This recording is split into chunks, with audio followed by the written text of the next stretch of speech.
옛날 조선왕조가 한창 융성하던 시절 한양 도성안 명망 높은 재상 김지평 대감이 계셨으니 그의 청렴함과 강직함은 조정은 물론 온 백성에게 널리 알려져 칭송이 자자하였다. 김대감에게는 슬하에 세 아들이 있었는데 그중 막내 아들 김민재는 어려서부터 그 총명함이 비범하여 신동이라 불리었다. 민재가 16 꽃다운 나이가 되던 해 과거에 장원급제하니 혼인 정년기가 된 그를 사윗감으로 삼으려는 명문가의 발길이 문지방이 닳도록 이어졌다. 어느 화창한 봄날 김대감은 막내 아들 민재와 함께 경기도 양반 마을에 있는 박태진 대감댁을 방문하게 되었다. 박대감은 덕망 높고 재산이 넉넉한 부호로 오래전부터 김대감과 막역한 사이였다. 박대감 댁 후원을 거닐던 민재는 활짝 핀 매화나무 아래 마치 선녀가 내려온 듯 아름다운 여인을 보고 첫눈에 마음을 빼앗기고 말았다. 그녀는 박대감의 외동딸 박서현으로 도성 안에서도 그 아름다움과 뛰어난 학식으로 명성이 자자하여 내로라 하는 명문가 자제들이 혼처로 눈독을 들이고 있었다. 지평대감, 이분은 소인의 막내 아들 민재이고 이 아가씨는 쇳내의 외동딸 서연입니다. 박대감의 소개에 김대감과 박대감은 흐뭇한 미소를 지으며 고개를 끄덕였다. 정식으로 인사를 나눈 민재와 서현은 붉어진 얼굴을 감추지 못하고 수줍게 서로를 힐끗거리기 바빴다. 두 사람의 풋풋한 모습에 김대감과 박대감은 속으로 혼사를 맺을 좋은 예감이 들었다. 그날 이후 서로에게 강렬하게 끌린 민재와 서현은 박대감 댁 정원에서 때로는 한양 근교의 아름다운 자연 속에서 비밀스러운 만남을 이어갔고 몇 달 지나지 않아 깊어진 사랑을 확인하며 양가의 허락을 받아 마침내 백년가약을 맺기로 약조하였다. 재상 집안의 명망 있는 자제와 부호 집안의 아름다운 교수의 만남. 게다가 신랑 신부 모두 뛰어난 인물들이라 두 사람의 혼례 소식은 삽시간에 온 나라에 퍼져 백성들의 입가에 훈훈한 미소를 짓게 했다. 하지만 만물이 소생하는 봄날처럼 행복할 것만 같았던 두 사람의 앞날에 차가운 겨울바람처럼 예상치 못한 검은 그림자가 드리워졌다. 임금의 총애를 한 몸에 받는 후궁 박소연이 우연히 김민재의 뛰어난 재능과 훤칠한 풍모에 대한 소문을 듣고 질투심과 탐욕에 눈이 멀어 왕에게 옹주 현주와의 혼인을 강압적으로 청탁한 것이다. 권력욕에 눈이 먼 박소연은 자신의 딸 현주 옹주를 통해 권세를 더욱 확장하려 했던 것이다. 임금 또한 젊고 유능한 인재를 자신의 측근으로 두고 싶었던 터라 후궁 박 씨의 간청을 냉큼 받아들여 김민재를 부마로 삼기 위한 혼사를 은밀히 그러나 적극적으로 추진하기 시작했다. 이런 궁궐 속 검은 음모를 까맣게 모르고 있던 민재와 서현은 설레는 마음으로 혼례 준비에 여념이 없었다. 드디어 운명의 혼례 당일 화려한 혼례복을 곱게 차려입고 막 예를 시작하려는 찰나 갑자기 우렁찬 목소리가 예식장을 가득 채우며 왕의 어명을 전달했다. 어명이요. 신랑 김민재는 즉시 의관을 정지하고 궁으로 입고라라는 주상전하의 엄중한 어명이시다. 청천벽력 같은 갑작스러운 어명에 예식장은 순식간에 정적에 휩싸였다. 주상전하께서 갑자기 무슨 일로 소인을 부르시는 것이옵니까? 왕명을 거역할 수 없음을 직감한 민재는 불안한 마음을 애써 감추며 눈물을 글썽이는 신부 서현과 가족들을 남겨둔 채 굳은 표정으로 발걸음을 궁궐로 향했다. 드넓은 궁궐에 도착하여 떨리는 마음으로 임금 앞에 엎드린 민재에게 근엄한 표정의 임금이 입을 열었다. 그대의 명성은 익히 들어 알고 있었다. 과연 소문대로 훤칠한 풍모의 기계가 남다르구나. 황송하옵니다. 전하. 민재는 자신을 애타게 기다리고 있을 서현 생각에 마음이 찢어지는 듯 했지만 감히 아무 말도 못하고 굳게 입을 다문 채 임금의 다음 말씀을 초조하게 기다렸다. 짐이 그대에게 간곡히 부탁할 일이 있어 불렀다. 전하께서 소인에게 부탁하실 일이 무엇이온지. 짐의 부마가 되어 주어야겠다. 예. 임금의 뜻밖의 말에 민재는 너무나 놀라 자신도 모르게 외마디 비명을 내뱉었고 싸늘하게 식어가는 민재의 얼굴빛을 확인한 임금은 더욱 굳건하고 엄중한 표정으로 다시 한번 명확히 말했다. 짐의 금지옥역, 현주 옹주와 혼인하여 이 나라의 부마가 되라는 말이다. 전하, 외람되오나 그것은 가당치 않사옵니다. 뭐라? 신하들의 만류에도 불구하고 민재의 단호한 거절에 임금의 얼굴은 순식간에 불그락푸르락 성난 불길처럼 타올랐다. 임금의 살기 어린 눈빛에 민재는 등줄기로 식은땀이 주르륵 흘렀지만 사랑하는 서현과의 굳건한 약속을 저버릴 수 없었기에 용기를 내어 떨리는 목소리로 간청했다. 전하, 소인은 이미 마음속에 품은 여인이 있습니다. 더구나 오늘은 평생을 함께하기로 굳게 맹세한 혼례날이옵니다. 부디 넓으신 아량으로 부마가 되라는 명은 거두어 주시옵소서. 무엇이라? 이 무례하기 짝이 없는 놈. 감히 짐의 간곡한 명을 거역하고 무사할 성시푸냐? 전하께서 소인을 벌하신다면 달게 받겠사옵니다. 하지만 소인은 이미 한 여인의 지아비가 되기로 굳게 맹세한 몸입니다. 부디 너그러이 굽어 살펴주시옵소서. 혼례를 약조했다 한들 사정에 따라 파혼할 수도 있는 것이다. 짐은 내게 명하노니 당장 그 천박한 여인과의 덧없는 약조를 파기하고 현주 옹주와 국혼을 올리도록 하라. 아니 되옵니다. 전하. 부디 그 만극하신 명만은 제발 거두어 주시옵소서. 아니, 이 괘씸한 놈이.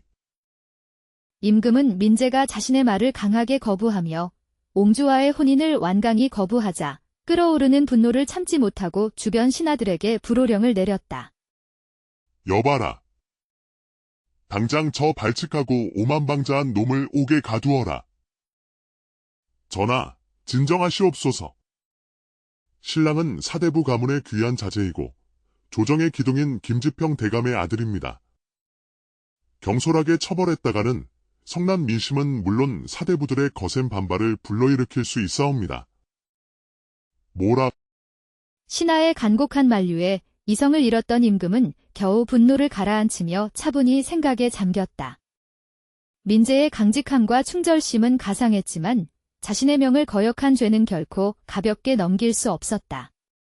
그렇다고 섣불리 중벌을 내렸다가는 신하의 말처럼 후환이 두려웠다. 여봐라. 저 괘씸한 놈을 당장 잡아다 차가운 감옥에 가두어라.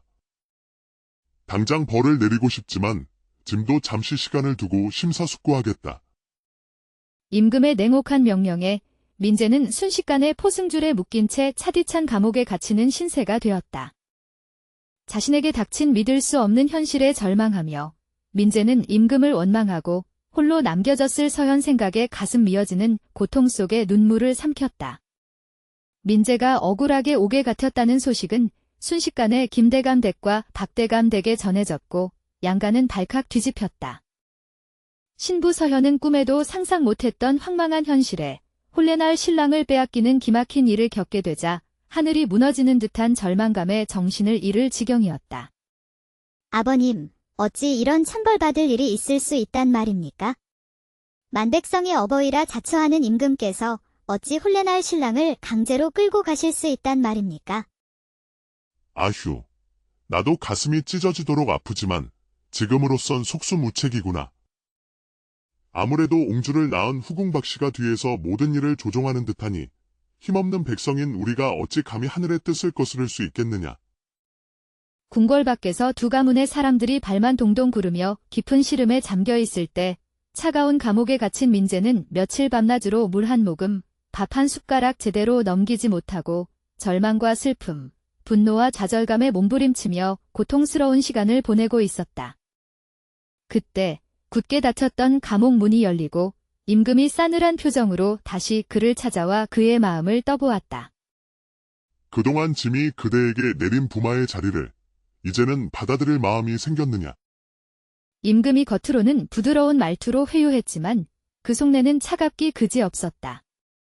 하지만 민재는 두려움에 굴하지 않고 오히려 더욱 굳건한 눈빛으로 임금을 똑바로 올려다보며 결연히 대답했다. 전하, 소인은 이미 죽음보다 굳건한 맹세를 나눈 여인이 있습니다. 전하께서 소인을 1000갈래만 갈래로 찢어 죽이신다 해도 제 굳은 마음은 추호도 변치 않을 것입니다. 무엇이라? 저런 오만불손한 놈을 보았나. 짐을 능멸하고도 무사할 줄 아느냐. 여봐라. 당장 저 괘씸한 놈을 옥졸 앞으로 끌어내 곤장을 쳐라. 민재가 다시 한번 임금의 뜻을 완강하게 거부하자 체면이 깎였다고 생각한 임금은 분노를 참지 못하고 경로했다. 주변 신하들이 땅에 엎드려 필사적으로 임금의 굽어살피심을 간청한 덕분에 민재는 간신히 곤장을 면하고 다시 차디찬 감옥으로 끌려 돌아갈 수 있었다. 민재가 모진 고초를 겪고 있다는 소식은 다시 궁궐 밖에 있는 두 집안에도 전해졌다. 사랑하는 아들이 죽음의 문턱까지 내몰렸다는 소식에 이성을 잃은 김대감은 귀한 아들을 살리기 위해 눈물을 머금고 박대감 댁을 찾아가 가슴 아픈 파혼을 간청했다. 대감, 세상에 어찌 이런 억울한 법이 다 있단 말입니까? 혼례날 신랑을 강제로 빼앗아 가다니요. 하늘이 두렵지도 않으십니까? 나도 자네 못지않게 가슴이 찢어지도록 안타깝소. 하지만 상대는 하늘과 같은 존귀한 임금이고 게다가 민재가 계속해서 고집을 꺾지 않고 버틴다면 파혼은커녕 자칫하면 꽃다운 목숨조차 부지하기 어려울 것이오. 일단은 자식의 귀한 목숨부터 살려야 하지 않겠소? 김대감의 간절하고 애끓는 설득에 박대감 또한 눈물을 글썽이며 마침내 가슴 아픈 파혼을 받아들이기로 어렵게 결심했다. 두 집안이 눈물을 삼키며 파혼을 결정한 뒤에야 민재는 억울한 감옥에서 풀려날 수 있었다. 얼마 후 민재는 반강제적으로 옹주 현주와 성대하고 화려한 국혼을 치르게 되었다. 온 나라의 백성들이 지켜보는 성대한 혼례였지만 화려한 채색의 혼례복을 입은 신랑 민재의 얼굴은 잿빛처럼 어둡기만 했다. 텅 빈 그의 마음속에는 평생 잊을 수 없는 서현의 슬픈 얼굴만이 가득 차 있었다. 억지로 치른 혼례를 마친 후에도 민재는 얼음처럼 차가운 옹주를 멀리하며 오직 서현만을 그리워하며 고독한 밤을 지새웠다. 그러던 어느 깊은 밤, 서현에 대한 사무치는 그리움을 더 이상 참을 수 없었던 민재는 밤늦게 몰래 박대감 댁으로 발걸음을 옮겼다. 숨을 죽이고 담장 너머로 박대감 댁들 안을 조심스럽게 살펴보니 뜻밖에도 서현이 하얀 달빛 아래 홀로 뜰을 서성이고 있는 것이 보였다. 혹시나 하는 간절한 마음에 더욱 자세히 살펴보니 꿈속에서도 잊지 못했던 그토록 그리워했던 사랑하는 서현이 분명했다.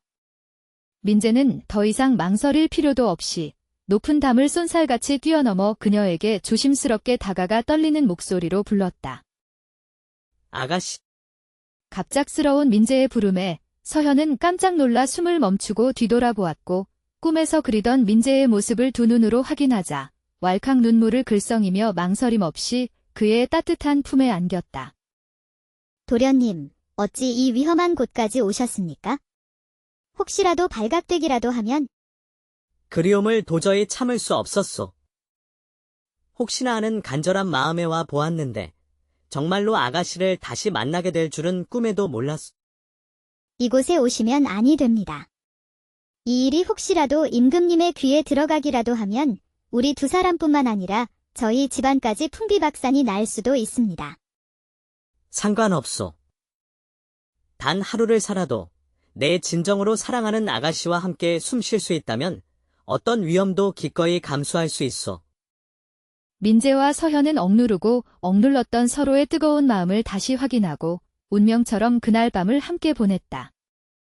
민재는 새벽 닭 울음소리가 울리기 전 서현과의 짧지만 행복했던 꿈 같은 밤을 뒤로하고 새벽 어둠을 뚫고 아무도 모르게 자신의 집으로 숨가쁘게 돌아갔다.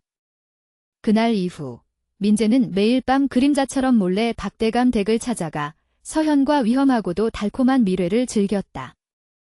하지만 세상에 영원한 비밀은 없는 법. 며칠 후 예민한 박대감은 딸 서현의 방에서 낯선 남자의 흔적을 희미하게 발견하고 불안한 마음에 밤늦게 딸을 조용히 불러앉혀 자초지종을 추궁했다. 정말이냐? 그 자가 밤마다 몰래 찾아온다는 것이 사실이냐? 박대감은 믿을 수 없는 현실에 얼굴이 하얗게 질려 딸에게 떨리는 목소리로 재차 물었고 서현은 죄인처럼 고개를 떨군 채 눈물을 글썽이며 힘겹게 고개를 끄덕였다. 며칠 전부터 밤마다 찾아와 새벽에 돌아갔습니다. 이런. 박대감은 망연자실하여 깊은 탄식을 내뱉었지만 서현은 오히려 담담하고 단호한 표정으로 아버지에게 말했다. 비록 억울하게 혼례는 올리지 못했지만 저의 마음속에는 이미 도련님만이 유일한 지아비입니다. 그러니 정혼한 부부가 밤에 함께 있는 것은 지극히 당연한 이치입니다. 아버님께서는 부디 더 이상 걱정하지 마십시오. 아휴, 내 불쌍한 딸아. 아비가 내 마음을 어찌 모르는 것은 아니지만 이 금지된 사랑이 혹시라도 임금님의 귀에 들어가기라도 하면 너희들은 물론이고 우리 박가문 전체가 멸문지화를 당할 수도 있다. 제발 정신 차리거라. 박대감은 딸의 위험한 사랑을 막기 위해 간절하게 딸을 설득하려 했지만 이미 사랑에 눈이 먼 서현의 완고한 고집은 쉽게 꺾이지 않았다. 결국 박대감은 고심 끝에 집안 하인들을 시켜 딸을 강제로 한적한 외딴 친척집에 격리시키고 민재에게는 서현이 갑자기 원인 모를 돌림병에 걸려 사람들의 눈을 피해 한적한 곳에서 치료 중이라고 눈물로 거짓말을 했다. 서현이 병에 걸려 먼 곳으로 떠났다는 박대감의 거짓말을 철석같이 믿은 순진한 민재는 사랑하는 서현을 몹시 걱정하며 애만 태우며 그녀가 병을 털고 돌아오기만을 간절히 기다렸다. 그러던 어느 날 뜻밖의 충격적인 소식을 전해 들은 민재는 넋이 나간 사람처럼 박대감 댁으로 허둥지둥 달려갔다. 박대감 댁 대문 안으로 들어서자 온 집안 사람들이 머리에 흰 헝겊을 질끈 동여매고 상복을 입은 채 곡소리를 내며 슬픔에 잠겨 통곡하고 있었다. 텅 빈 뜰 한가운데에는 화려하게 장식된 관이 놓여 있었고 박대감과 집안 식구들은 슬픔을 억누르지 못하고 땅을 치며 울고 있었다. 이게 대체 어찌 된 일이오? 대체 무슨 일이 벌어진 것이오? 넋이 나간 민재의 절규에 박대감은 흐느끼며 차마 입을 열지 못하다가 겨우 울먹이는 목소리로 말했다. 아이고, 이 사람. 이 불행한 일을 어찌하면 좋단 말인가. 하나뿐인 내 귀한 딸 서연이가 아비보다 먼저 덧없이 세상을 떠나다니. 세상에 어찌 이런 청천벽력 같은 일이 우리 딸 서연이에게. 아닙니다. 아가씨가, 서연 아가씨가 갑자기 이럴 리 없습니다. 저 불쌍한 민재를 두고 이렇게 허망하게 떠나시다니. 거짓말이지요. 제발 거짓말이라고 말해주세요. 그러게 말이다. 우리 집안의 귀한 보물, 꽃처럼 아름다운 우리 딸 서연이가 어찌 이리 허망하게 한 줌의 재로 떠날 수 있단 말인가. 아이고, 내 불쌍한 딸아. 박대감은 억장이 무너지는 슬픔을 억누르며 애써 거짓 연기를 실감나게 했다. 순진한 민재는 싸늘하게 식어버린 서현의 주검을 눈으로 확인이라도 하듯 그 자리에 털썩 주저앉아 목 놓아 오열했고 박대감과 집안 식구들은 안타까운 표정으로 그런 민재를 치근하게 바라보았다. 이 모든 것은 사랑하는 딸을 살리고 두 사람의 위험한 사랑을 영원히 끊어놓기 위해 박대감과 김대감이 깊은 고심 끝에 눈물을 머금고 함께 꾸며낸 처절한 거짓 계략이었다. 관 속에 텅 빈 옷가지와 가짜 주검을 넣어 장례를 성대하게 치르고 서현이 무서운 돌림병으로 죽어 화장했다고 민재를 완벽하게 속이니 순진하고 마음 약한 민재는 모든 것을 굳게 믿고 하늘이 무너지는 듯한 슬픔에 땅을 치며 울부짖었다. 서연 아가씨. 서연. 내 사랑하는 서연. 어찌 나만 홀로 남겨두고 이렇게 허망하게 떠나실 수 있소? 내 죄인이요. 모두 다 이 못난 놈 때문이요.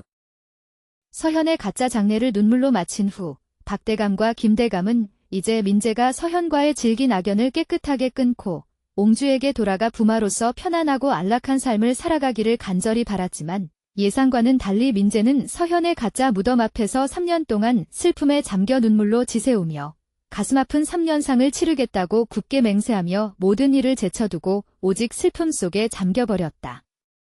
민재가 서현의 죽음을 슬퍼하며 3년상을 치르고 있다는 애절한 소식은 결국 궁궐 깊숙한 곳에 있는 임금과 후궁박 씨의 귀에까지 전해졌다. 후궁박 씨는 혹시라도 민재가 서현의 죽음을 슬퍼하다 못해 스스로 목숨을 끊을까 은근히 걱정했지만 뜻밖에도 임금은 민재에게 아무런 벌도 내리지 않고 오히려 안타까워하며 묵묵히 그의 슬픔을 지켜보았다.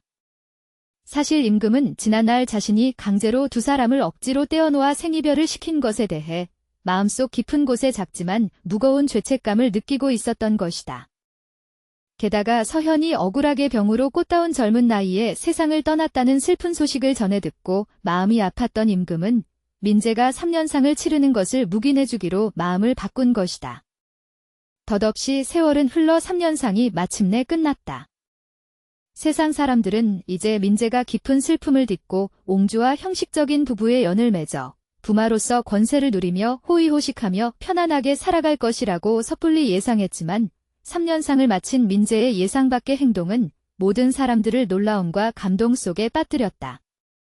3년상을 말끔히 마친 민재는 옹주에게 정중하게 이별을 고하고 화려한 궁궐을 미련 없이 떠나 서현이 살았던 아름다운 고을로 홀연히 내려가 버린 것이다. 그리고 서현이 강제로 격리되었던 한적한 친척집을 홀로 찾아갔다. 떨리는 가슴을 진정시키며 조심스럽게 문을 두드리자 낯선 여인이 조심스럽게 문을 열어주었다. 뉘시오. 저는 옹주의 부군 김민재라고 합니다. 혹시 서현 아가씨의 사촌 언니 되시는 분을 뵙고 싶습니다. 아, 네. 제가 바로 서현이 사촌 언니입니다. 어쩐 일로? 민재는 사촌 언니를 조용한 뜰 안으로 정중히 안내하여 간절하고 떨리는 목소리로 조심스럽게 물었다. 실례를 무릅쓰고 여쭙겠습니다. 아가씨가, 서현 아가씨가 정말로 억울하게 돌아가신 것이 맞습니까? 혹시라도. 민재의 간절하고 애절한 떨리는 목소리에 사촌 언니는 안타까운 표정으로 무거운 침묵을 깨고 조심스럽게 입을 열었다. 사실 아가씨는 서현이는 아직 살아계십니다. 예. 그것이 정말입니까? 서현 아가씨가 정말로 살아계시다니요. 믿을 수 없습니다. 민재는 믿을 수 없다는 듯 되물었고 사촌 언니는 슬픈 눈으로 조용히 고개를 끄덕였다. 모두 다 서현이 아버님과 대감님께서 두 분을 억지로 떼어놓기 위해 눈물을 머금고 꾸며낸 처절한 거짓 계략이었습니다. 아가씨는, 서현이는 돌림병에 걸린 것이 아니라 단지 잠시 이곳 외딴 친척집에 억울하게 피신해 계신 것입니다. 사촌 언니로부터 충격적인 진실을 모두 전해 들은 민재는 믿을 수 없는 현실에 온 몸이 굳어버린 듯 충격과 격렬한 기쁨에 숨조차 제대로 쉴 수 없었다. 사촌 언니는 무거운 침묵을 깨고 조심스럽게 덧붙였다. 이 일은 자칫하면 양가에 크나큰 화를 불러올 수 있는 위험한 일이지만 더 이상 두 분의 애끓는 순정을 외면하고 모른 척할 수 없어 감히 대감께 모든 진실을 말씀드립니다. 부디 간곡히 부탁드립니다. 이 모든 진실을 저 사촌 언니에게서 들었다는 말은 부디 제발 절대로 입 밖에 내지 말아 주십시오. 사촌 언니는 그동안 박대감과 김대감이 깊은 고심 끝에 합심하여 서현을 강제로 외딴 친척집에 격리시키고 민재에게는 거짓으로 서현의 장례를 치렀다고 자세히 설명했다. 모든 사람들이 이제 민재가 서현의 죽음이라는 슬픔을 딛고 제자리로 돌아가 옹주와 함께 부마로서 안락한 삶을 살아갈 줄 알았지만 민재가 서현을 잊지 못하고 3년 동안 변함없이 순정을 굳건히 지키며 슬픔 속에 살아가는 수뇌부적인 모습에 깊은 감동을 받은 사촌 언니는 더 이상 양가의 억압과 강압적인 거짓에 침묵할 수 없다고 판단하고 용기를 내어 민재에게 모든 진실을 밝히기로 굳게 결심했다고 떨리는 목소리로 덧붙였다. 아가씨는, 서연 아가씨는 지금 어디에 계십니까? 가슴 벅찬 모든 진실을 알게 된 민재는 더 이상 망설일 틈도 없이 사랑하는 서현이 지금 머물고 있는 곳으로 쏜살같이 달려갔다. 굳게 닫힌 방문을 박차고 쏜살같이 안으로 들어오는 민재를 집안 하인 몇 명이 황급히 막아서려 했지만 사랑하는 서현을 만나겠다는 민재의 완강하고 단호한 태도에 결국 막지 못하고 맥없이 물러서 집 안으로 들어서는 민재를 안타깝게 지켜볼 뿐이었다. 마침내 민재는 꿈에도 간절히 그리던 영원한 사랑 서현과 감격적인 재회를 할 수 있었다. 서연 아가씨, 도련님, 두 사람은 억울하게 생리별한 지 오랜 시간이 덧없이 흘렀음에도 불구하고 변함없이 서로를 잊지 못하고 애타게 그리워했다. 기적처럼 다시 만난 두 사람은 벅찬 감격에 겨워 뜨거운 눈물을 하염없이 흘리며 한동안 말없이 서로를 따뜻하게 끌어안았다. 사촌 언니에게 모든 이야기를 자세히 전해 들었소. 부모님께서 우리를 억지로 떼어놓기 위해 꾸미셨던 모든 거짓 계략 모두 다 알고 있습니다. 어른들을 너무 미워하지 마십시오. 모두 가문과 저희들을 지키기 위해 어쩔 수 없이 하신 가슴 아픈 일이니 나도 이제 모두 다 알고 있소. 우리가 이렇게 기적처럼 다시 만났으니 이제 모든 것이 다 괜찮소. 두 사람은 그날부터 지난날의 억울했던 슬픔과 아픔을 하늘이 내려준 보상이라도 받듯 서로에게서 단 한시도 떨어지지 않으며 꿈결처럼 달콤하고 행복한 시간을 보냈다. 일이 이렇게 되자 박대감과 김대감은 자신들의 힘으로는 더 이상 운명처럼 굳게 이어진 두 사람의 사랑을 억지로 갈라놓을 수 없다는 것을 깨닫고 마침내 모든 것을 운명에 맡기기로 체념하고 말았다. 두 사람의 기적적인 재회 소식은 결국 궁궐 깊숙한 곳에 있는 임금과 후궁박 씨의 귀에까지 낱낱이 전해졌다. 임금은 자신이 민재가 서현의 3년상을 억지로 치르는 것을 눈감아 주었는데 두 사람이 억울한 죽음을 딛고 다시 만나 아예 한 집에서 행복하게 생활한다는 충격적인 소식을 전해 듣고 크게 분노하여 당장 두 사람을 포박하여 궁궐로 압송해오라 엄중히 명했다. 당장 저 괘씸한 남녀를 걸로 잡아들여라. 감히 짐을 능멸하고 온 나라를 기만하다니. 두 번 다시는 저 오만방자한 놈들의 얼굴을 보고 싶지 않다. 모두 엄벌에 처할 것이다. 경로한 임금의 매서운 명에 날카로운 칼날을 번뜩이는 궁궐 군사들이 박대감 댁으로 들이닥쳐 민재와 서현을 포박하여 억지로 끌고 가 차가운 감옥 깊숙이 가두고 곧 엄중한 국법으로 다스려 극형에 처하려 했다. 하지만 조정 안팎의 현명한 신하들은 물론 두 사람의 애틋한 순애보적인 사랑 이야기에 감동받은 온 백성들의 여론이 억울하게 옥에 갇힌 두 사람을 뜨겁게 동정하고 극형만은 제발 거두어 달라는 간곡한 상소와 탄원이 빗발치듯 쇄도하자 권력욕에 눈이 멀었던 임금도 함부로 중벌을 내릴 수 없다는 것을 깨닫고 깊은 고민에 빠졌다. 결국 임금은 고심 끝에 경로한 민심을 겨우 달래고 체면을 유지하기 위해 두 사람에게 극형 대신 다시는 영원히 만날 수 없는 머나먼 척박한 변방 땅으로 귀양 보내는 것으로 억울한 사건을 어정쩡하게 마무리 짓기로 했다. 신랑 민재는 차갑고 척박한 북쪽 변경의 외딴 고을로, 신부 서현은 따뜻하지만 외롭고 쓸쓸한 남쪽 끝 이름 없는 섬으로 각각 억울하게 귀양 보내졌다. 두 사람은 짧지만 꿈결처럼 행복했던 지난날의 소중한 시간을 가슴 깊이 묻은 채 기약 없는 영원한 이별을 슬프게 맞이해야만 했다. 그렇게 덧없이 몇 년의 잔혹한 세월이 무심히 흘러갔다. 어느 해 고요하던 궁궐에 갑자기 온 나라를 발칵 뒤집어 놓을 만한 충격적인 사건이 마침내 벌어졌다.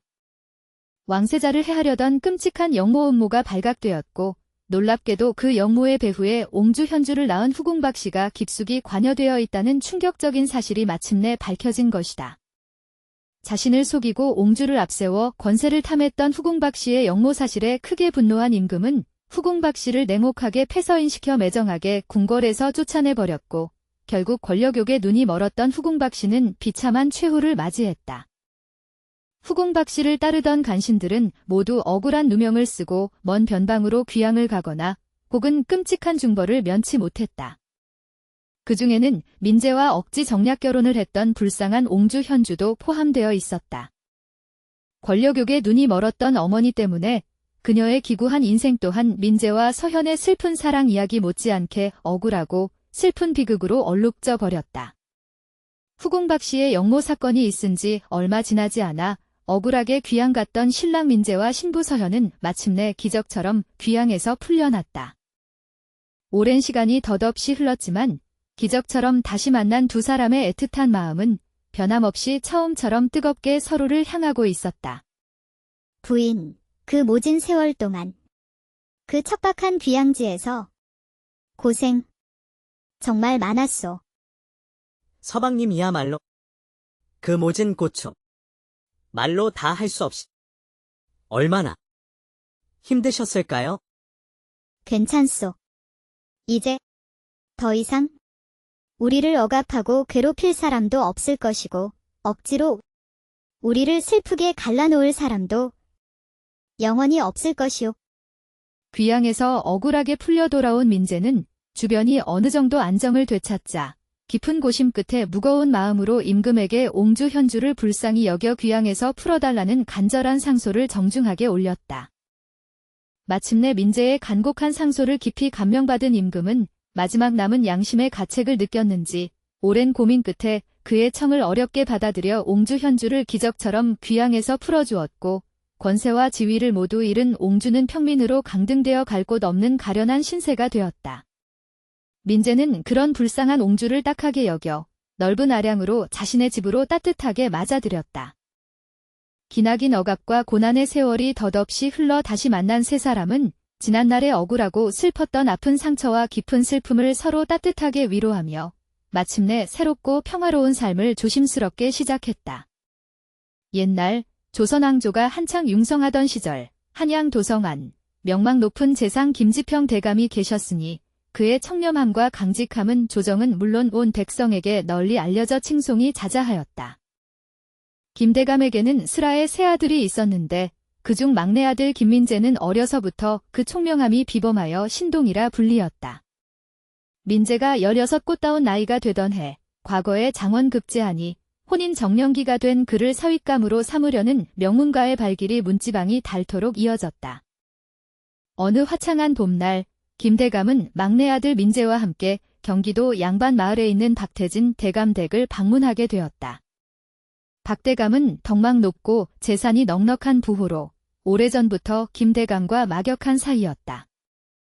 박대감댁 후원을 거닐던 민재는 활짝 핀 매화나무 아래 마치 선녀가 내려온 듯 아름다운 여인을 보고 첫눈에 마음을 빼앗기고 말았다. 그녀는 박대감의 외동딸 박서현으로 도성 안에서도 그 아름다움과 뛰어난 학식으로 명성이 자자하여 내로라 하는 명문가 자제들이 혼처로 눈독을 들이고 있었다. 지평대감, 이분은 소인의 막내 아들 민재이고 이 아가씨는 쇳내의 외동딸 서연입니다. 박대감의 소개에 김대감과 박대감은 흐뭇한 미소를 지으며 고개를 끄덕였다. 정식으로 인사를 나눈 민재와 서현은 붉어진 얼굴을 감추지 못하고 수줍게 서로를 힐끗거리기 바빴다. 두 사람의 풋풋한 모습에 김대감과 박대감은 속으로 혼사를 맺을 좋은 예감이 들었다. 그날 이후 서로에게 강렬하게 끌린 민재와 서현은 박대감 댁 정원에서 때로는 한양 근교의 아름다운 자연 속에서 비밀스러운 만남을 이어갔고 몇 달 지나지 않아 깊어진 사랑을 확인하며 양가의 허락을 받아 마침내 백년가약을 맺기로 약조하였다. 재상 집안의 명망 있는 자제와 부호 집안의 아름다운 교수의 만남, 게다가 신랑 신부 모두 뛰어난 인물들이라 두 사람의 혼례 소식은 삽시간에 온 나라에 퍼져 백성들의 입가에 훈훈한 미소를 짓게 했다. 하지만 만물이 소생하는 봄날처럼 행복할 것만 같았던 두 사람의 앞날에 차가운 겨울바람처럼 예상치 못한 검은 그림자가 드리워졌다.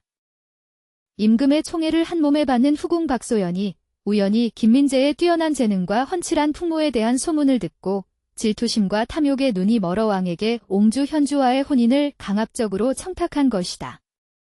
권력욕에 눈이 먼 박소연은 자신의 딸 현주 옹주를 통해 권세를 더욱 확장하려 했던 것이다. 임금 또한 젊고 유능한 인재를 자신의 측근으로 두고 싶었던 터라 후궁 박 씨의 간청을 냉큼 받아들여 김민재를 부마로 삼기 위한 혼사를 은밀히 그러나 적극적으로 추진하기 시작했다. 이런 궁궐 속 검은 음모를 까맣게 모르고 있던 민재와 서현은 설레는 마음으로 혼례 준비에 여념이 없었다. 드디어 운명의 혼례 당일 화려한 혼례복을 곱게 차려입고 막 예를 시작하려는 찰나 갑자기 우렁찬 목소리가 예식장을 가득 채우며 왕의 어명을 전달했다. 어명이요. 신랑 김민재는 즉시 의관을 정지하고 궁으로 입궐하라는 주상전하의 엄중한 어명이시다.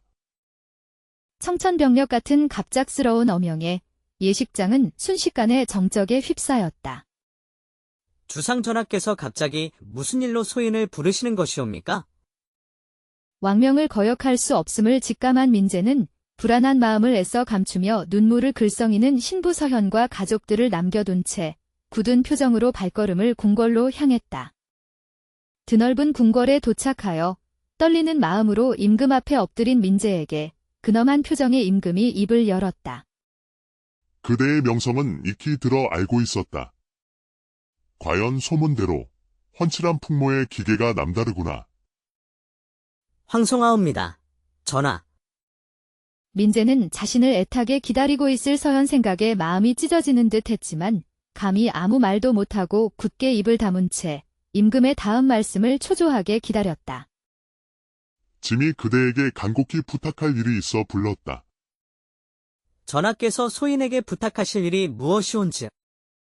짐의 부마가 되어 주어야겠다. 예. 임금의 뜻밖의 말에 민재는 너무나 놀라 자신도 모르게 외마디 비명을 내뱉었고 싸늘하게 식어가는 민재의 얼굴빛을 확인한 임금은 더욱 굳건하고 엄중한 표정으로 다시 한번 명확히 말했다. 짐의 금지옥역, 현주 옹주와 혼인하여 이 나라의 부마가 되라는 말이다. 전하, 외람되오나 그것은 가당치 않사옵니다. 뭐라? 신하들의 만류에도 불구하고 민재의 단호한 거절에 임금의 얼굴은 순식간에 불그락푸르락 성난 불길처럼 타올랐다. 임금의 살기 어린 눈빛에 민재는 등줄기로 식은땀이 주르륵 흘렀지만 사랑하는 서현과의 굳건한 약속을 저버릴 수 없었기에 용기를 내어 떨리는 목소리로 간청했다. 전하, 소인은 이미 마음속에 품은 여인이 있습니다. 더구나 오늘은 평생을 함께하기로 굳게 맹세한 혼례날이옵니다. 부디 넓으신 아량으로 부마가 되라는 명은 거두어 주시옵소서. 무엇이라? 이 무례하기 짝이 없는 놈. 감히 짐의 간곡한 명을 거역하고 무사할 성시푸냐? 전하께서 소인을 벌하신다면 달게 받겠사옵니다. 하지만 소인은 이미 한 여인의 지아비가 되기로 굳게 맹세한 몸입니다. 부디 너그러이 굽어 살펴주시옵소서. 혼례를 약조했다 한들 사정에 따라 파혼할 수도 있는 것이다.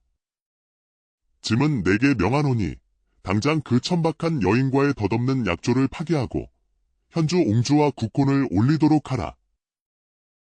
아니 되옵니다. 전하. 부디 그 만극하신 명만은 제발 거두어 주시옵소서. 아니, 이 괘씸한 놈이. 임금은 민재가 자신의 말을 강하게 거부하며 옹주와의 혼인을 완강히 거부하자 끓어오르는 분노를 참지 못하고 주변 신하들에게 불호령을 내렸다. 여봐라. 당장 저 발칙하고 오만방자한 놈을 옥에 가두어라. 전하, 진정하시옵소서.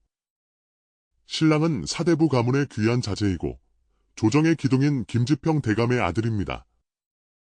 경솔하게 처벌했다가는 성난 민심은 물론 사대부들의 거센 반발을 불러일으킬 수 있사옵니다. 뭐라? 신하의 간곡한 만류에 이성을 잃었던 임금은 겨우 분노를 가라앉히며 차분히 생각에 잠겼다. 민재의 강직함과 충절심은 가상했지만 자신의 명을 거역한 죄는 결코 가볍게 넘길 수 없었다. 그렇다고 섣불리 중벌을 내렸다가는 신하의 말처럼 후환이 두려웠다. 여봐라. 저 괘씸한 놈을 당장 잡아다 차가운 감옥에 가두어라. 당장 벌을 내리고 싶지만 짐도 잠시 시간을 두고 심사숙고하겠다. 임금의 냉혹한 명령에 민재는 순식간에 포승줄에 묶인 채 차디찬 감옥에 갇히는 신세가 되었다. 자신에게 닥친 믿을 수 없는 현실에 절망하며 민재는 임금을 원망하고 홀로 남겨졌을 서현 생각에 가슴 미어지는 고통 속에 눈물을 삼켰다. 민재가 억울하게 옥에 갇혔다는 소식은 순식간에 김대감 댁과 박대감 댁에 전해졌고 양가는 발칵 뒤집혔다. 신부 서현은 꿈에도 상상 못했던 황망한 현실에 혼례날 신랑을 빼앗기는 기막힌 일을 겪게 되자 하늘이 무너지는 듯한 절망감에 정신을 잃을 지경이었다. 아버님, 어찌 이런 천벌받을 일이 있을 수 있단 말입니까? 만백성의 어버이라 자처하는 임금께서 어찌 혼례날 신랑을 강제로 끌고 가실 수 있단 말입니까? 아휴, 나도 가슴이 찢어지도록 아프지만 지금으로선 속수무책이구나. 아무래도 옹주를 낳은 후궁박씨가 뒤에서 모든 일을 조종하는 듯하니 힘없는 백성인 우리가 어찌 감히 하늘의 뜻을 거스를 수 있겠느냐. 궁궐 밖에서 두 가문의 사람들이 발만 동동 구르며 깊은 시름에 잠겨 있을 때 차가운 감옥에 갇힌 민재는 며칠 밤낮으로 물 한 모금, 밥 한 숟가락 제대로 넘기지 못하고 절망과 슬픔, 분노와 좌절감에 몸부림치며 고통스러운 시간을 보내고 있었다. 그때 굳게 닫혔던 감옥 문이 열리고 임금이 싸늘한 표정으로 다시 그를 찾아와 그의 마음을 떠보았다. 그동안 짐이 그대에게 내린 부마의 자리를 이제는 받아들일 마음이 생겼느냐. 임금이 겉으로는 부드러운 말투로 회유했지만 그 속내는 차갑기 그지없었다. 하지만 민재는 두려움에 굴하지 않고 오히려 더욱 굳건한 눈빛으로 임금을 똑바로 올려다보며 결연히 대답했다. 전하, 소인은 이미 죽음보다 굳건한 맹세를 나눈 여인이 있습니다. 전하께서 소인을 1000갈래만 갈래로 찢어 죽이신다 해도 제 굳은 마음은 추호도 변치 않을 것입니다. 무엇이라? 저런 오만불손한 놈을 보았나? 짐을 능멸하고도 무사할 줄 아느냐? 여봐라. 당장 저 괘씸한 놈을 옥졸 앞으로 끌어내 곤장을 쳐라. 민재가 다시 한번 임금의 뜻을 완강하게 거부하자 체면이 깎였다고 생각한 임금은 분노를 참지 못하고 경로했다. 주변 신하들이 땅에 엎드려 필사적으로 임금의 굽어살피심을 간청한 덕분에 민재는 간신히 곤장을 면하고 다시 차디찬 감옥으로 끌려 돌아갈 수 있었다. 민재가 모진 고초를 겪고 있다는 소식은 다시 궁궐 밖에 있는 두 집안에도 전해졌다. 사랑하는 아들이 죽음의 문턱까지 내몰렸다는 소식에 이성을 잃은 김대감은 귀한 아들을 살리기 위해 눈물을 머금고 박대감 댁을 찾아가 가슴 아픈 파혼을 간청했다. 대감, 세상에 어찌 이런 억울한 법이 다 있단 말입니까? 혼례날 신랑을 강제로 빼앗아 가다니요. 하늘이 두렵지도 않으십니까? 나도 자네 못지않게 가슴이 찢어지도록 안타깝소. 하지만 상대는 하늘과 같은 존귀한 임금이고 게다가 민재가 계속해서 고집을 꺾지 않고 버틴다면 파혼은커녕 자칫하면 꽃다운 목숨조차 부지하기 어려울 것이오. 일단은 자식의 귀한 목숨부터 살려야 하지 않겠소? 김대감의 간절하고 애끓는 설득에 박대감 또한 눈물을 글썽이며 마침내 가슴 아픈 파혼을 받아들이기로 어렵게 결심했다. 두 집안이 눈물을 삼키며 파혼을 결정한 뒤에야 민재는 억울한 감옥에서 풀려날 수 있었다. 얼마 후 민재는 반강제적으로 옹주 현주와 성대하고 화려한 국혼을 치르게 되었다. 온 나라의 백성들이 지켜보는 성대한 혼례였지만 화려한 채색의 혼례복을 입은 신랑 민재의 얼굴은 잿빛처럼 어둡기만 했다. 텅 빈 그의 마음속에는 평생 잊을 수 없는 서현의 슬픈 얼굴만이 가득 차 있었다.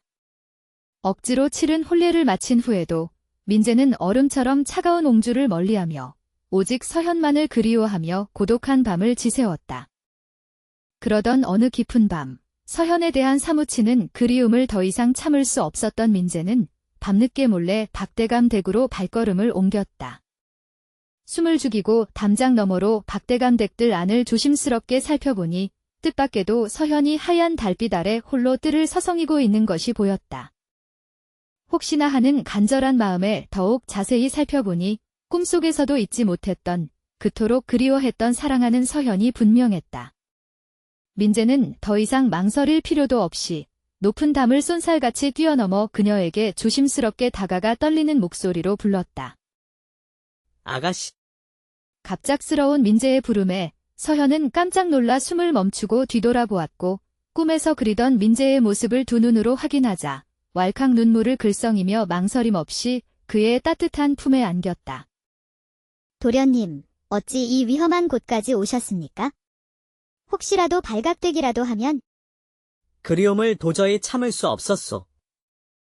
혹시나 하는 간절한 마음에 와 보았는데 정말로 아가씨를 다시 만나게 될 줄은 꿈에도 몰랐소. 이곳에 오시면 아니 됩니다. 이 일이 혹시라도 임금님의 귀에 들어가기라도 하면 우리 두 사람뿐만 아니라 저희 집안까지 풍비박산이 날 수도 있습니다. 상관없소.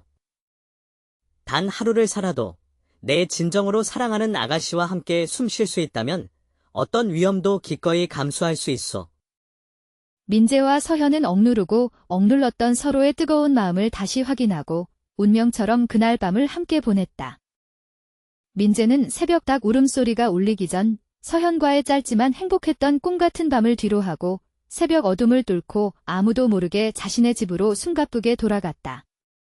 그날 이후 민재는 매일 밤 그림자처럼 몰래 박대감 댁을 찾아가 서현과 위험하고도 달콤한 미래를 즐겼다. 하지만 세상에 영원한 비밀은 없는 법. 며칠 후 예민한 박대감은 딸 서현의 방에서 낯선 남자의 흔적을 희미하게 발견하고 불안한 마음에 밤늦게 딸을 조용히 불러앉혀 자초지종을 추궁했다. 정말이냐? 그 자가 밤마다 몰래 찾아온다는 것이 사실이냐? 박대감은 믿을 수 없는 현실에 얼굴이 하얗게 질려 딸에게 떨리는 목소리로 재차 물었고 서현은 죄인처럼 고개를 떨군 채 눈물을 글썽이며 힘겹게 고개를 끄덕였다. 며칠 전부터 밤마다 찾아와 새벽에 돌아갔습니다. 이런. 박대감은 망연자실하여 깊은 탄식을 내뱉었지만 서현은 오히려 담담하고 단호한 표정으로 아버지에게 말했다. 비록 억울하게 혼례는 올리지 못했지만 저의 마음속에는 이미 도련님만이 유일한 지아비입니다. 그러니 정혼한 부부가 밤에 함께 있는 것은 지극히 당연한 이치입니다. 아버님께서는 부디 더 이상 걱정하지 마십시오. 아휴, 내 불쌍한 딸아. 아비가 내 마음을 어찌 모르는 것은 아니지만 이 금지된 사랑이 혹시라도 임금님의 귀에 들어가기라도 하면 너희들은 물론이고 우리 박 가문 전체가 멸문지화를 당할 수도 있다. 제발 정신 차리거라. 박대감은 딸의 위험한 사랑을 막기 위해 간절하게 딸을 설득하려 했지만 이미 사랑에 눈이 먼 서현의 완고한 고집은 쉽게 꺾이지 않았다. 결국 박대감은 고심 끝에 집안 하인들을 시켜 딸을 강제로 한적한 외딴 친척집에 격리시키고 민재에게는 서현이 갑자기 원인 모를 돌림병에 걸려 사람들의 눈을 피해 한적한 곳에서 치료 중이라고 눈물로 거짓말을 했다.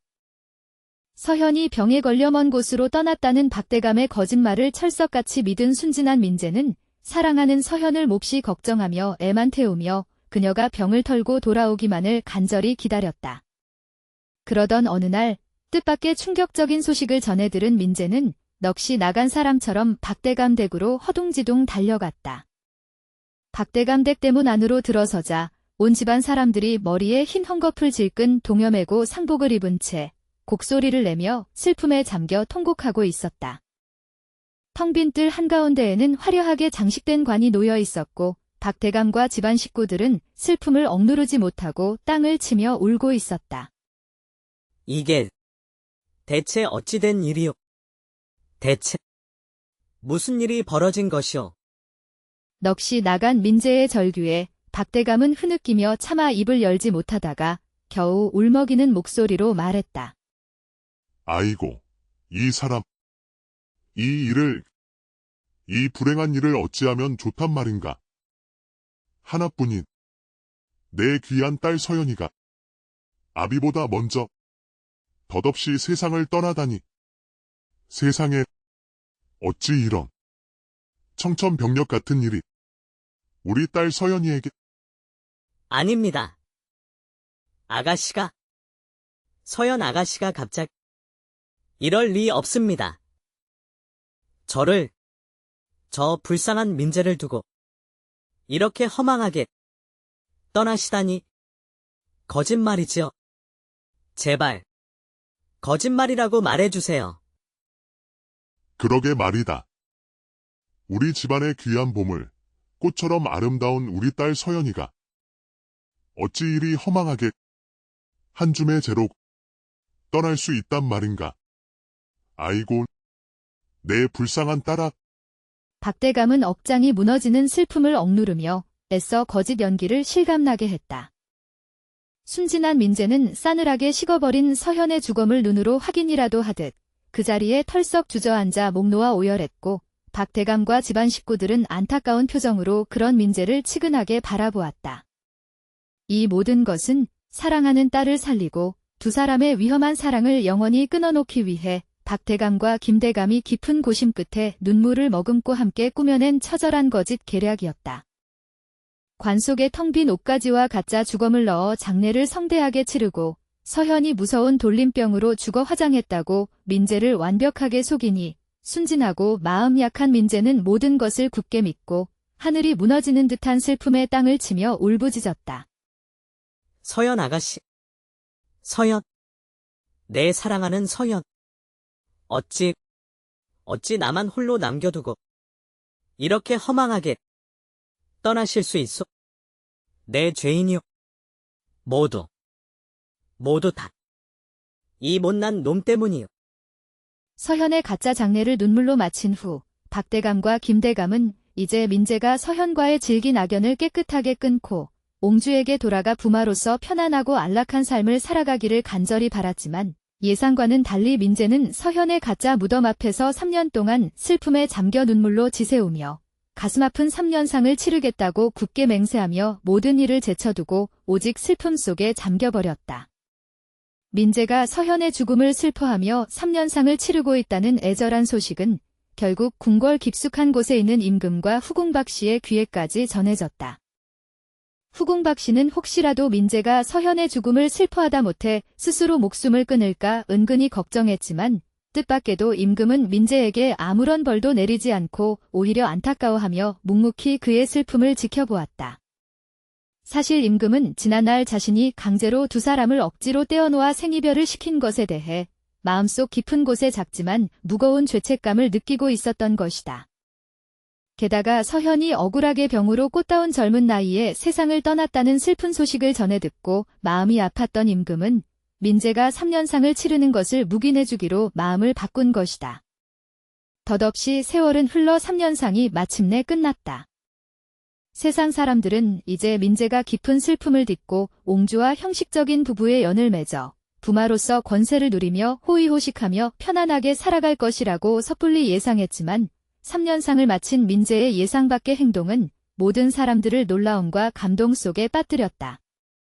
3년상을 말끔히 마친 민재는 옹주에게 정중하게 이별을 고하고 화려한 궁궐을 미련 없이 떠나 서현이 살았던 아름다운 고을로 호련히 내려가 버린 것이다. 그리고 서현이 강제로 격리되었던 한적한 친척집을 홀로 찾아갔다. 떨리는 가슴을 진정시키며 조심스럽게 문을 두드리자 낯선 여인이 조심스럽게 문을 열어주었다. 뉘시오. 저는 옹주의 부군 김민재라고 합니다.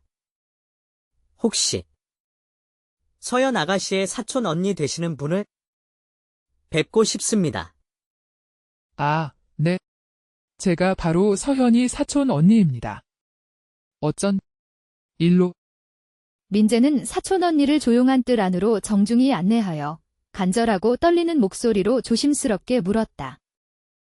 실례를 무릅쓰고 여쭙겠습니다. 아가씨가, 서연 아가씨가 정말로 억울하게 돌아가신 것이 맞습니까?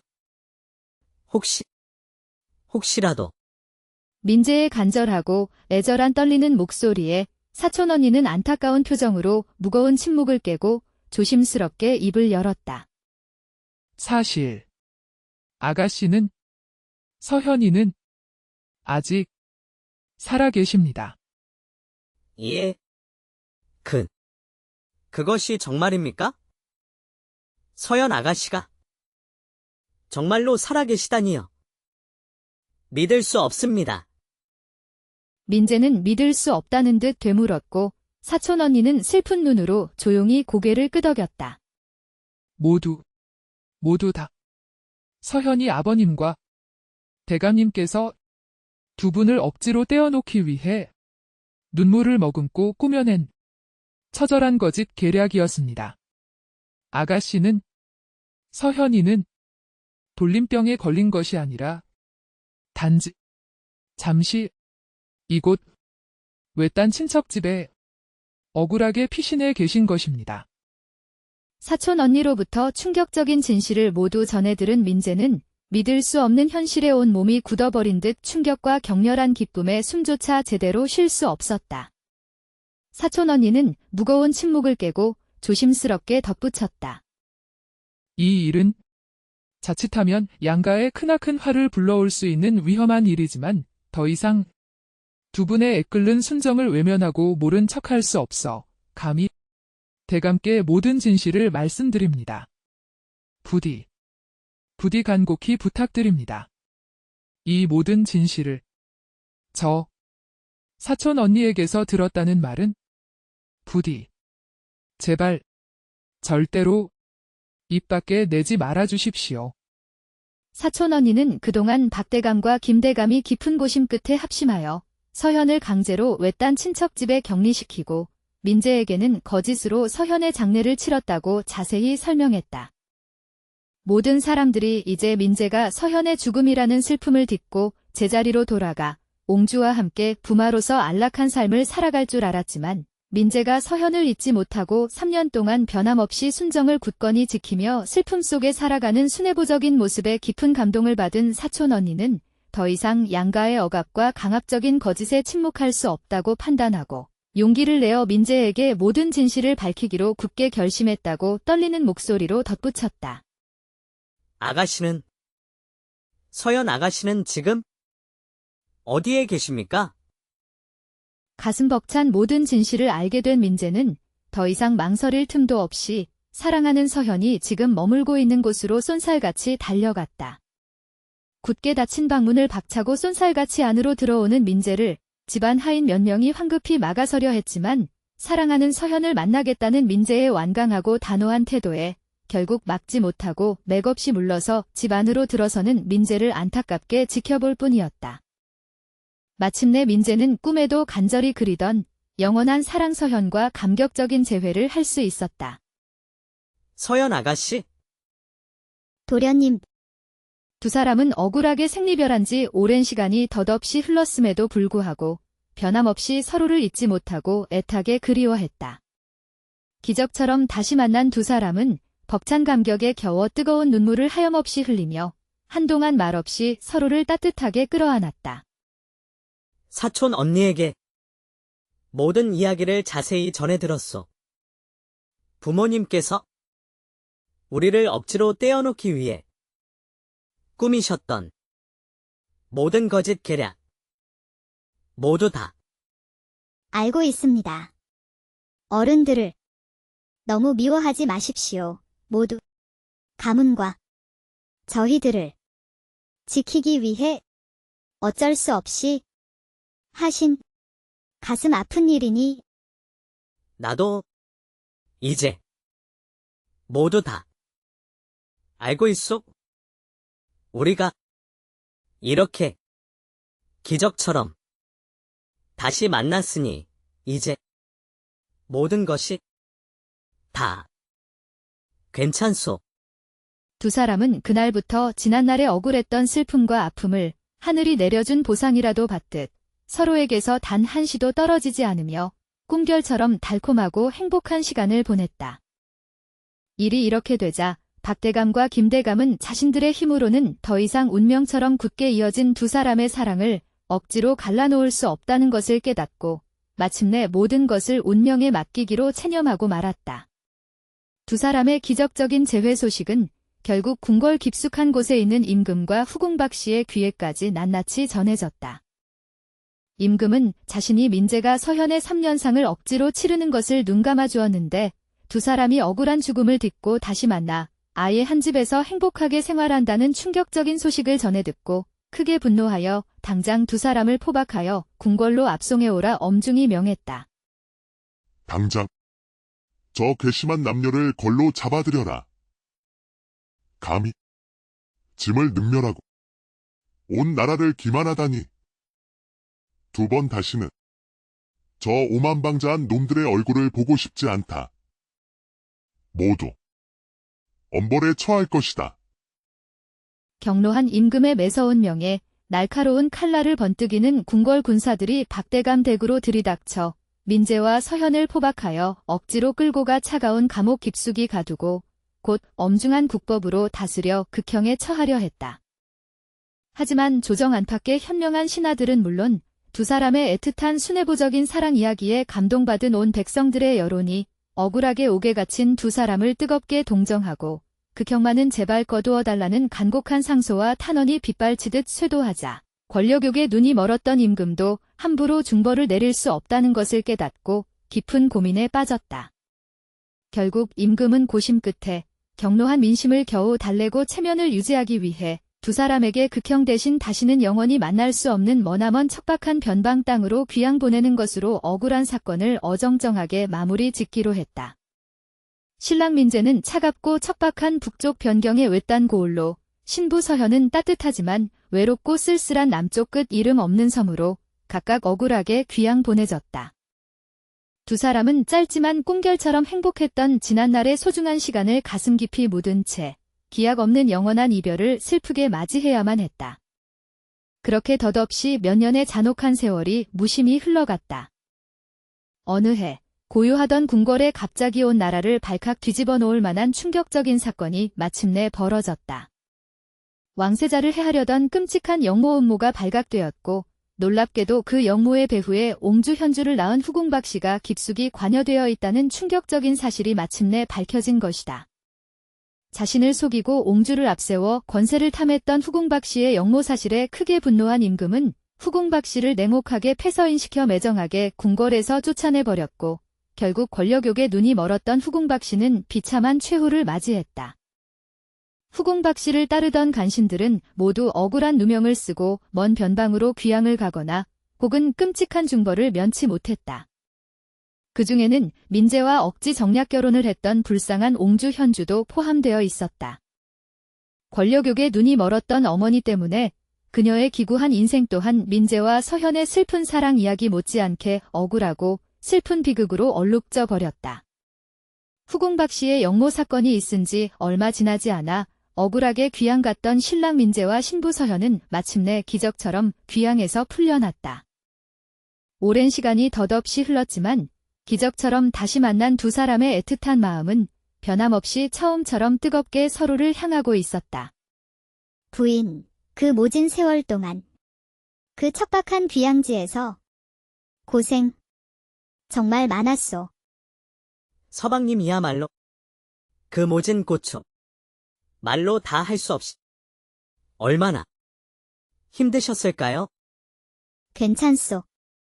이제 더 이상 우리를 억압하고 괴롭힐 사람도 없을 것이고 억지로 우리를 슬프게 갈라놓을 사람도 영원히 없을 것이오. 귀양에서 억울하게 풀려 돌아온 민재는 주변이 어느 정도 안정을 되찾자 깊은 고심 끝에 무거운 마음으로 임금에게 옹주 현주를 불쌍히 여겨 귀양에서 풀어달라는 간절한 상소를 정중하게 올렸다. 마침내 민재의 간곡한 상소를 깊이 감명받은 임금은 마지막 남은 양심의 가책을 느꼈는지 오랜 고민 끝에 그의 청을 어렵게 받아들여 옹주 현주를 기적처럼 귀양에서 풀어주었고 권세와 지위를 모두 잃은 옹주는 평민으로 강등되어 갈 곳 없는 가련한 신세가 되었다. 민재는 그런 불쌍한 옹주를 딱하게 여겨 넓은 아량으로 자신의 집으로 따뜻하게 맞아들였다. 기나긴 억압과 고난의 세월이 덧없이 흘러 다시 만난 세 사람은 지난날의 억울하고 슬펐던 아픈 상처와 깊은 슬픔을 서로 따뜻하게 위로하며 마침내 새롭고 평화로운 삶을 조심스럽게 시작했다. 옛날 조선왕조가 한창 융성하던 시절 한양 도성안 명망 높은 재상 김지평 대감이 계셨으니 그의 청렴함과 강직함은 조정은 물론 온 백성에게 널리 알려져 칭송이 자자하였다. 김대감에게는 슬하의 세 아들이 있었는데 그중 막내 아들 김민재는 어려서부터 그 총명함이 비범하여 신동이라 불리었다. 민재가 16 꽃다운 나이가 되던 해 과거에 장원급제하니 혼인 정년기가 된 그를 사윗감으로 삼으려는 명문가의 발길이 문지방이 닳도록 이어졌다. 어느 화창한 봄날 김대감은 막내 아들 민재와 함께 경기도 양반 마을에 있는 박태진 대감댁을 방문하게 되었다. 박대감은 덕망 높고 재산이 넉넉한 부호로 오래전부터 김대감과 막역한 사이였다. 박대감댁 후원을 거닐던 민재는 활짝 핀 매화나무 아래 마치 선녀가 내려온 듯 아름다운 여인을 보고 첫눈에 마음을 빼앗기고 말았다. 그녀는 박대감의 외동딸 박서현으로 도성 안에서도 그 아름다움과 뛰어난 학식으로 명성이 자자하여 내로라 하는 명문가 자제들이 혼처로 눈독을 들이고 있었다. 지평대감, 이분은 소인의 막내 아들 민재이고 이 아가씨는 쇳내의 외동딸 서연입니다. 박대감의 소개에 김대감과 박대감은 흐뭇한 미소를 지으며 고개를 끄덕였다. 정식으로 인사를 나눈 민재와 서현은 붉어진 얼굴을 감추지 못하고 수줍게 서로를 힐끗거리기 바빴다. 두 사람의 풋풋한 모습에 김대감과 박대감은 속으로 혼사를 맺을 좋은 예감이 들었다. 그날 이후 서로에게 강렬하게 끌린 민재와 서현은 박대감 댁 정원에서 때로는 한양 근교의 아름다운 자연 속에서 비밀스러운 만남을 이어갔고 몇 달 지나지 않아 깊어진 사랑을 확인하며 양가의 허락을 받아 마침내 백년가약을 맺기로 약조하였다.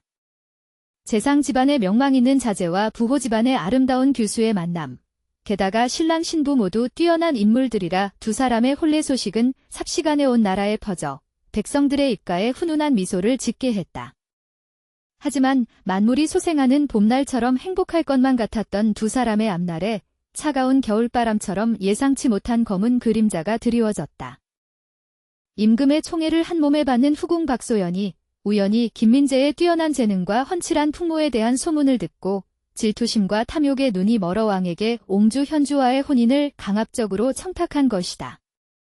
권력욕에 눈이 먼 박소연은 자신의 딸 현주 옹주를 통해 권세를 더욱 확장하려 했던 것이다.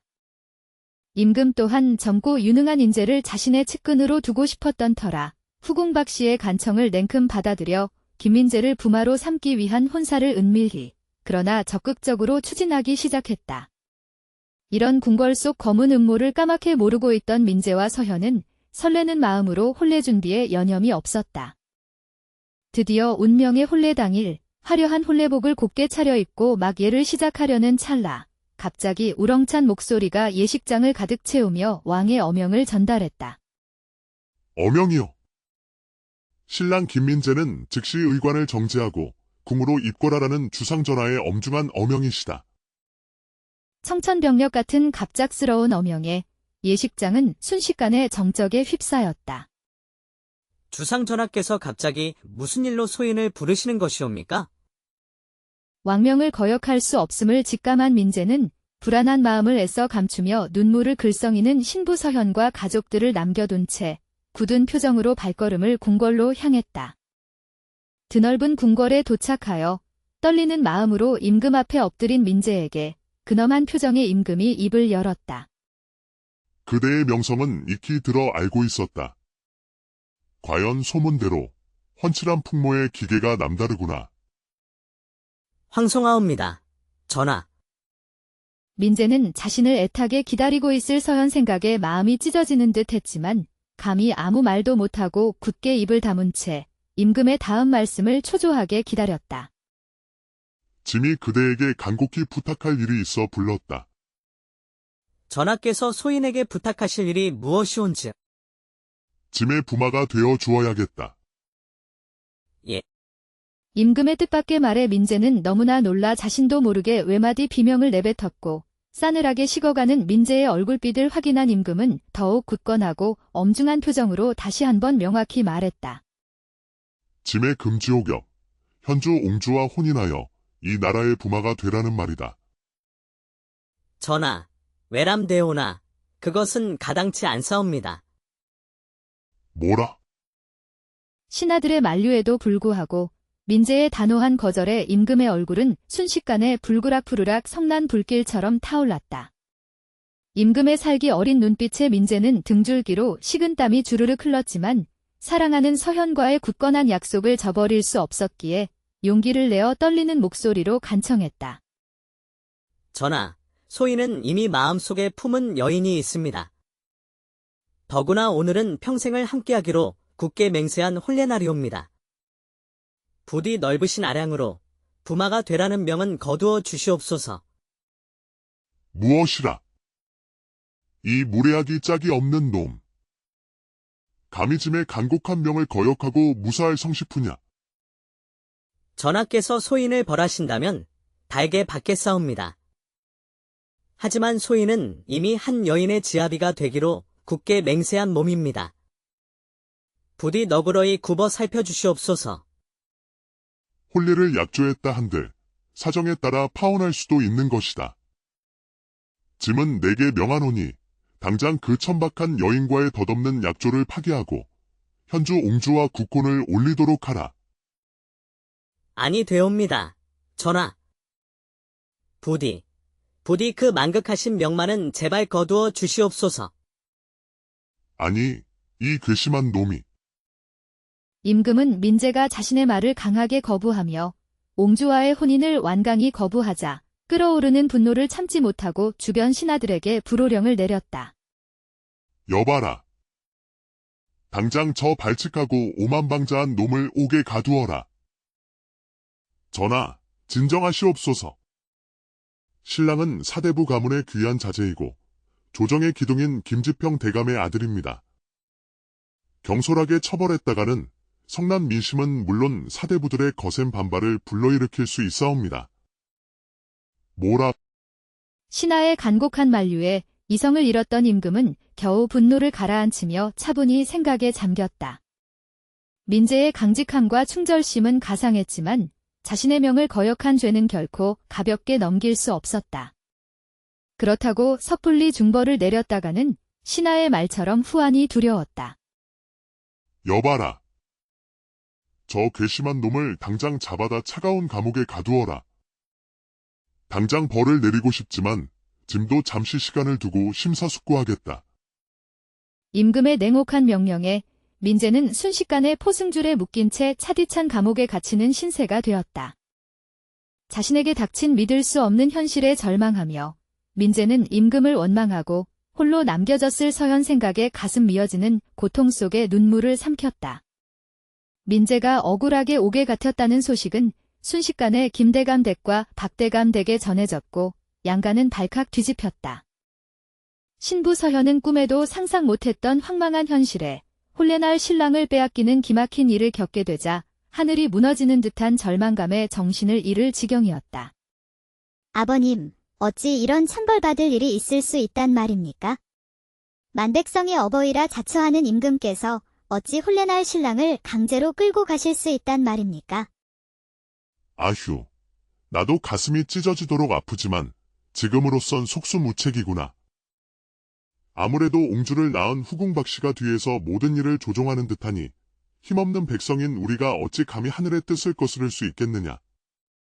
궁궐 밖에서 두 가문의 사람들이 발만 동동 구르며 깊은 시름에 잠겨 있을 때 차가운 감옥에 갇힌 민재는 며칠 밤낮으로 물 한 모금, 밥 한 숟가락 제대로 넘기지 못하고 절망과 슬픔, 분노와 좌절감에 몸부림치며 고통스러운 시간을 보내고 있었다. 그때 굳게 닫혔던 감옥 문이 열리고 임금이 싸늘한 표정으로 다시 그를 찾아와 그의 마음을 떠보았다. 그동안 짐이 그대에게 내린 부마의 자리를 이제는 받아들일 마음이 생겼느냐. 임금이 겉으로는 부드러운 말투로 회유했지만 그 속내는 차갑기 그지없었다. 하지만 민재는 두려움에 굴하지 않고 오히려 더욱 굳건한 눈빛으로 임금을 똑바로 올려다보며 결연히 대답했다. 전하, 소인은 이미 죽음보다 굳건한 맹세를 나눈 여인이 있습니다. 전하